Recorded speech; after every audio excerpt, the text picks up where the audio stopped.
My dear friend, फिर से एक बार आपका स्वागत है। आज का जो चर्चा का विषय है वो हड़प्पा सभ्यता के राजनीतिक आर्थिक विशेषताओं पर चर्चा है तथा साथ ही हम चर्चा करेंगे सिंधु घाटी की सभ्यता के पतन के विभिन्न कारणों पर। तो जैसा कि पार्ट 1 भाग 1 में पहले ही चर्चा की जा चुकी है, संस्थापक, नगर नियोजन इत्यादि के बारे में, तो भाग 1 की चर्चा को हम आज आगे बढ़ाने वाले हैं। जब सिंधु घाटी सभ्यता की विशेषताओं की बात होती है तो हम सांस्कृतिक और कला के रूप में मुख्यतः इसकी चर्चा करते हैं और परीक्षाओं की दृष्टि से बहुत महत्वपूर्ण साबित होता है ये वाला अध्याय, जिसमें तमाम एंगलों से प्रश्न बनते हैं जो बार बार पूछे जाते हैं। राजनीतिक विशेषता की बात करेंगे, जैसे मेसोपोटामिया सभ्यता मैंने बताया था, मिस्र की नील नदी के किनारे जो मेसोपोटामिया सभ्यता थी, वहाँ पर मंदिर के अवशेष थे और साथ ही पुजारी थे, और जो वहाँ के शासक कह सकते हैं या फिर उच्च वर्ग कह सकते हैं, वो पुजारी थे। जबकि सिंधु घाटी की सभ्यता में ऐसे कोई भी मंदिर के साक्ष्य प्राप्त नहीं होते हैं, जिससे हम निष्कर्ष निकाल सकते हैं कि मेसोपोटामिया की भांति सिंधु सभ्यता में भी पुजारी वर्ग का आधिपत्य स्थापित था। तो कुछ इतिहासकार मानते हैं कि सिंधु घाटी की सभ्यता शायद जनतांत्रिक या फिर लोकतांत्रिक रही होगी। और सामाजिक की बात करते थे, समाज उच्च वर्ग, मध्यम वर्ग और निम्न वर्गों में विभक्त था। जो निम्न वर्ग था वो शहर से बाहर निवास करता था, और मोहनजोदड़ो और हड़प्पा में कुछ ऐसे भवन निर्मित है या उनकी शैली इस प्रकार से है जिससे इतिहासकार इस मत तक पहुंचते हैं कि सिंधु घाटी सभ्यता में दास प्रथा का प्रचलन रहा होगा। और जब स्त्रियों की बात करें तो अधिकांश मृणम मूर्तियां जो हैं स्त्रियों की प्राप्त हुई हैं, जिससे निष्कर्ष निकाला जा सकता है कि सिंधु घाटी की सभ्यता मात्र सत्तात्मक थी। जैसे वर्तमान में हमारा जो समाज है एक पितृ सत्तात्मक है, जबकि सिंधु घाटी की सभ्यता मात्र सत्तात्मक थी। जैसे लोथल में प्राप्त अवशेष के आधार पर और कालीबंगन से 1 युगल समाधि मिली है, जबकि लोथल से 3 युगल समाधि मिली है, जिससे निष्कर्ष निकाला जा सकता है कि सिंधु घाटी सभ्यता में भी सती प्रथा का प्रचलन रहा होगा। और आभूषण के शौकीन स्त्री और पुरुष दोनों हुआ करते थे। साधारणतः जो आभूषण हुआ करते थे वो सोना, चांदी, हाथी के दांत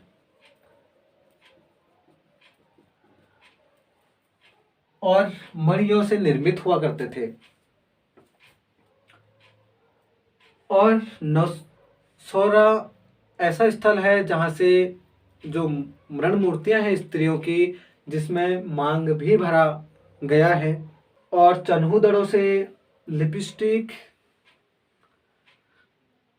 और अन्य सौंदर्य प्रसाधन, जैसे बताया था आपको, अंजन शालिका, आईलाइनर के साक्ष्य भी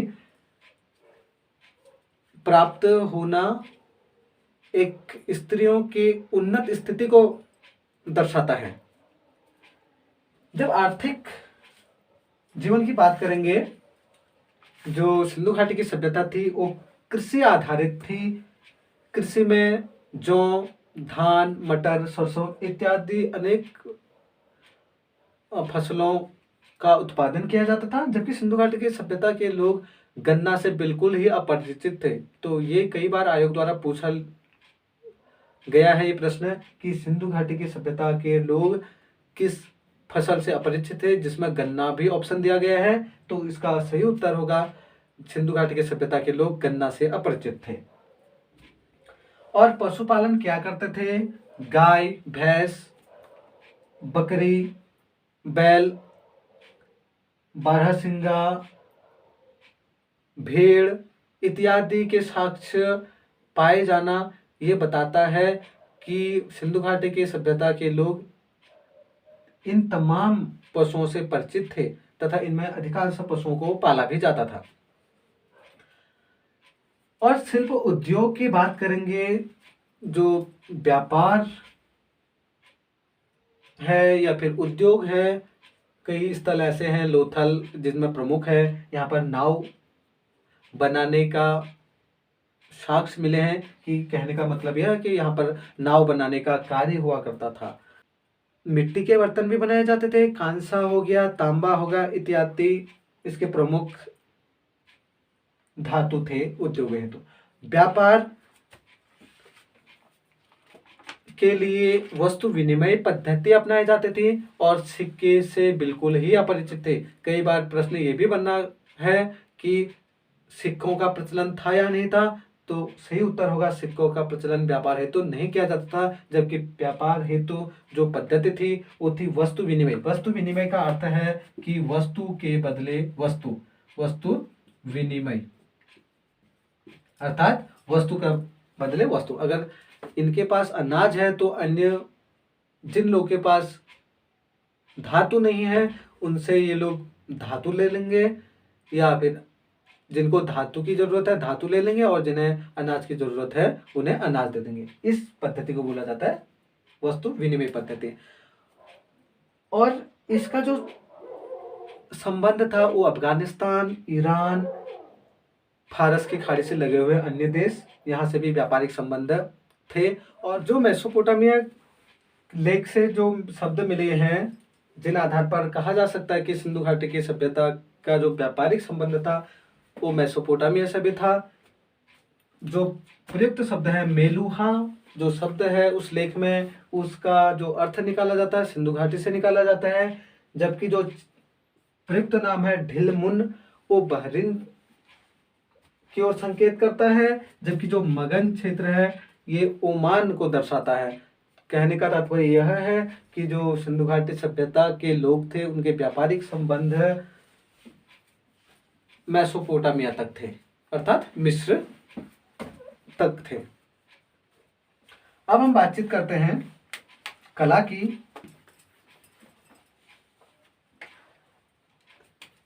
तो उन्नत प्रकार की कला देखने को मिलती है, जिसमें प्रस्तर या फिर पत्थर की मूर्तियां, ताम्र पट्टिकाएं, धातु मूर्तियां, मृदभांड, मृदभांड का अर्थ मिट्टी के बर्तन, मरण मूर्तियां, मन के मोहरे इत्यादि जो हैं कला की उन्नत छाप प्रकट करती हैं। प्रस्तर जो मूर्तियां हैं वो मोहनजोदड़ो से तथा हड़प्पा से कई मिलती हैं, जैसे नटराज की मूर्ति है और नर्तक की मूर्ति है, तो ये उन्नत प्रकार की मूर्ति कला की ओर संकेत करते हैं। ताम्र पट्टिकाओं में भी अनेक लेख मिले हैं और धातु मूर्तियां प्रायः कांसे की, तांबे की निर्मित होती थी। और लोथल से एक कुत्ते का मूर्ति मिला है जो तांबे का था, जबकि दैमाबाद से एक कांसे का रथ प्राप्त हुआ है और कालीबंगन से तांबे के वृषभ प्राप्त हुआ है और मोहनजोदड़ो से कांसे की नर्तकी की मूर्ति प्राप्त हुई है, जो कि नग्न अवस्था में है और केवल आभूषणों से ही ढकी हुई है। और मृदभांडों की बात करते हैं तो उन्नत प्रकार के कई अनेक प्रकार के मृदभांडे हैं जो साधारणतः लाल रंग के या फिर गुलाबी रंग के मिले हुए हैं, जिनमें कुछ तो टोटी युक्त है, इस प्रकार से आप देख सकते हैं। लोथल से एक ऐसा चित्र बनाया है इन मृदभांडों में जिसमें एक चिड़िया मुंह में मछली दबाए हुए है, नीचे एक लोमड़ी देख रही है उसे, जो कि वर्तमान में जैसे पंचतंत्र की कथाएं हैं उसमें भी इस तरीके से दृश्य पढ़ने को या देखने को मिलते हैं। मरण मूर्तियां अधिकांशतः पशु पक्षियों के ही हैं। और यहाँ पर पशुओं की बात करेंगे, इंटरेस्टिंग पॉइंट ये है कि यहाँ पर पशु दो प्रकार के थे, एक तो वास्तविक पशु हैं और एक काल्पनिक पशु हैं। पशु एक काल्पनिक है और एक वास्तविक जो साधारणता होती हैं या होते हैं। काल्पनिक में ऐसा है, एक पशु इस तरीके से दिखाए, कई ऐसे पशु हैं जिनके दो दो सर हैं, चार चार सर दिखाए गए हैं, या फिर शेर और गैंडा बताया गया है, सूंड हाथी का लगा दिया गया है, शरीर भेड़ का है, और वास्तविक पशु जो साधारणता होते हैं। और मन के माला की जो दाने होते हैं उन्हें मनके कहते हैं। जैसे ये हार है, इस तरीके से इनको मनके कहा जाता है। ये मनके बनाने के जो प्रमुख प्रसिद्ध स्थल हैं, चन्हूदड़ो, लोथल में इसके कारखाने प्राप्त हुए हैं। जबकि मोहरे जो हैं सिंधु सभ्यता के प्रमुख साक्ष्य के रूप में कहे जा सकते हैं, जिनसे कई जानकारियां हमें मिलती हैं, जिनमें प्रमुख मोहनजोदड़ो से भी मिला है शिव की मोहर। और ये मोहरें अंडाकार बेलनाकार होती थी और सैल खड़ी से बनाए जाते थे। और ये भी आयोग द्वारा प्रश्न पूछा गया है कि जो मोहर हैं वो किससे बनी है, तांबे से बनी है या फिर कांसे से बनी है, फिर अन्य चीज से बनी है।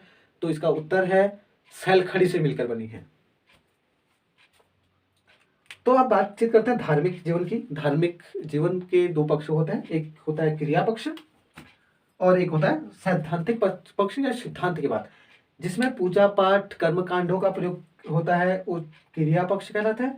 सिद्धांत जिसमें अध्यात्म की वगैरह की चर्चा होती है उसे सिद्धांत पक्ष कहा जाता है। तो सिंधु घाटी के सभ्यता के जो साक्ष्य हैं हमें केवल क्रिया पक्ष की ओर बताता है, यानी कि ये पूजक थे, किसकी पूजा करते थे, उपासना करते थे, किसकी उपासना करते थे, क्या विश्वास था। तो ये मातृ देवी की पूजा करते थे।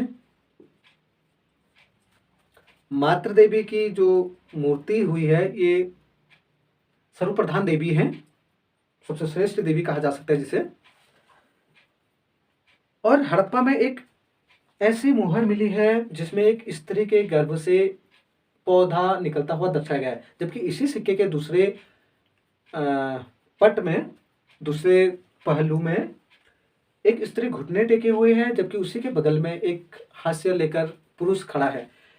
तो इससे मत निकलता है या फिर इससे ये निष्कर्ष निकाला जा सकता है कि मातृ देवी को मानव की बलि दी जा रही है। मार्शल महोदय इस मुद्रा में अंकित चित्र से यह बात बताते हैं कि ये एक नर्क का दृश्य है। अन्य जो पूजक सामग्री है वो लिंग, योनि, स्वास्तिक, अग्निकुंड रहे हैं। और लिंग और योनि पूजा के जो विरोध में इतिहासकारों का मत है, उनका मानना है कि अगर लिंग और योनि की पूजा करते तो इनके जो अवशेष है वो किसी भवन के अंदर स्थापित होने चाहिए, और जबकि ये साधारणतः किन्हीं गलियों या फिर नालियों में पड़े हुए मिले हैं। साथ ही इस बात के भी अवशेष मिले हैं, सिंधु घाटी के जो लोग थे वो नाग पूजक, सूर्य उपासक, जिनमें स्वास्तिक का चिन्ह और भूत प्रेतों में फिर विश्वास भी रखते थे, क्योंकि अधिकांशतः जो ताबीज मिले हैं वो इसी बात की पुष्टि करते हैं। और मूर्ति पूजा के भी अवशेष कहे जा सकते हैं, क्योंकि कुछ ऐसी मूर्तियां भी मिली हैं जिनमें धुएं के निशान लगे हैं, अर्थात उनके समक्ष कुछ पूजा के साधन रखे हो सकते हैं। जब हम इनके अंत्येष्टि की बात करेंगे, तीन प्रकार के मुख्यतः अंत्येष्टि की पद्धतियां अपनाई जाती थी: पूर्ण समाधिकरण, आंशिक समाधिकरण और दाह संस्कार। पूर्ण समाधिकरण में पूरा शरीर जिसमें आवश्यक सामग्रियों को भी दफनाया जाता था, जैसे रोपड़ में कब्र में कुत्ता पाया जाना, लोथल में 3 युग्म समाधि पाया जाना, कालीबंगन में 1 युग्म समाधि पाया जाना, तथा तो अंत्येष्टि संस्कार की बात करें तो 3 प्रकार की पद्धतियां यहाँ पर प्रचलन में थी। पूर्ण समाधिकरण, जिसमें शवों को डायरेक्ट पूरा के पूरा तरीके से दफना दिया जाते थे, और साथ ही उनकी आवश्यक सामग्रियों को भी, जैसे बर्तन है, आभूषण है, उनको दफनाया जाता था। और रोपड़ में मिला समाधि है उसमें कुत्ता भी दफनाया गया है। लोथल में 3 युग्म समाधियां मिली हैं, और वहीं कालीबंगन में 1 युग्म समाधि मिली है, और लोथल में कब्र में बकरे की कुछ हड्डियां भी पाई गई हैं। इससे निष्कर्ष निकाला जा सकता है कि सिंधु घाटी के जो लोग थे उनमें मृत्यु के बाद जीवन में विश्वास रखने की अवधारणा प्रचलन में थी। पूर्ण समाधि फिर है आंशिक समाधिकरण। इसमें जो मृत शरीर है खुले में छोड़ दिया जाता था पशुओं के खाने के लिए, और जो बाकी के अवशेष है उनको दफना दिया जाता था। वर्तमान में ये पद्धति पारसी समुदाय में प्रचलन में है। और दाह संस्कार, इसमें मृत शरीर का को जला दिया जाता था और कहीं पर इसके कलश समाधान प्राप्त हुए हैं जिसमें मृत शरीर के बाद दाह संस्कार के बाद बचे अवशेषों को दफनाया गया है। और रोचक तथ्य यह है कि इसमें कोई किसी भी प्रकार का हड्डी नहीं मिला गया, नहीं प्राप्त हुआ है। तो ये एक प्रतीकात्मक समाधान कहे जा सकते हैं। अब बातचीत करते हैं दोस्तों इसके पतन की बात। इसमें विद्वान इतिहासकार एक मत नहीं है और जो युक्ति युक्त प्रतीत होता है वो बाढ़ प्रतीत होता है। मार्शल महोदय बताते हैं कि मोहनजोदड़ो नगर 7 बार विकसित हुआ होगा, 7 बार समाप्त हुआ, जो बाढ़ की ही पुष्टि करता है। और अनेक विद्वान आर्यों के आक्रमण को भी बताते हैं, जबकि जलवायु परिवर्तन के समर्थकों में स्टाइन और अमलानंद घोष प्रमुख विचारक हैं। भूतात्विक परिवर्तन के जो समर्थक हैं इस मत के वो हैं M.R. साहनी, डेल्स इत्यादि इतिहासकार इस बात के समर्थक हैं। जबकि प्रशासनिक शिथिलता की बात करें तो मार्शल महोदय इसमें अपना मत रखते हैं। और ये भी युक्तियुक्त साबित होता है या फिर प्रतीत होता है। महामारी अमेरिकन जो इतिहासकार हैं कैनेडी महोदय, जो मोहनजोदड़ो से प्राप्त हड्डियां हैं उन हड्डियों के अध्ययन के बाद निष्कर्ष निकालते हैं कि मलेरिया जैसी महामारी इस सभ्यता के पतन के कारणों में शामिल हो सकती है। इस प्रकार इस गौरवमयी संस्कृति का पतन हो जाता है। आई होप मैं अपने विचारों को आप तक पहुंचाने में सफल हुआ होगा और यह अध्याय आपके विभिन्न प्रतियोगी परीक्षाओं के साथ साथ उच्च शिक्षा में अध्ययनरत छात्रों के लिए बहुत ही लाभदायक सिद्ध होगी और आयोग द्वारा आयोजित विभिन्न परीक्षाएं, प्रीलिम्स, मेंस इत्यादि परीक्षाओं के लिए बहुत महत्वपूर्ण साबित होगी। तो मिलते हैं अगले वीडियो में। जय हिंद।